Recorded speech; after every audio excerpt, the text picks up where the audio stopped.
Hello hello hello hello hello hello সার্বজনীন শ্রী শ্রী শ্যামা পুজো উপলক্ষে সকল গ্রামবাসীদের উদ্দেশ্যে আগামীকাল সন্ধ্যে 7:00 দেখতে দেখতে কালী পুজো চলে এলো, আবার সেই স্কুল পড়াশোনা। আচ্ছা, আজ তো ভূত চতুর্দশী।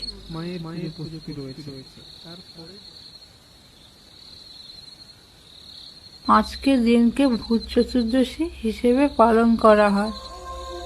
বিশ্বাস করা হয় এই অন্ধকার রাতে মৃতদের আত্মা পৃথিবীতে নেমে আসে। পরিবারের 14 পূর্বপুরুষের আত্মা তাদের প্রিয়জনকে দেখতে আসে। ওরে বাবারে, এবার কি তাহলে ভূত আসবে? ওরে বাবারে, ভূত!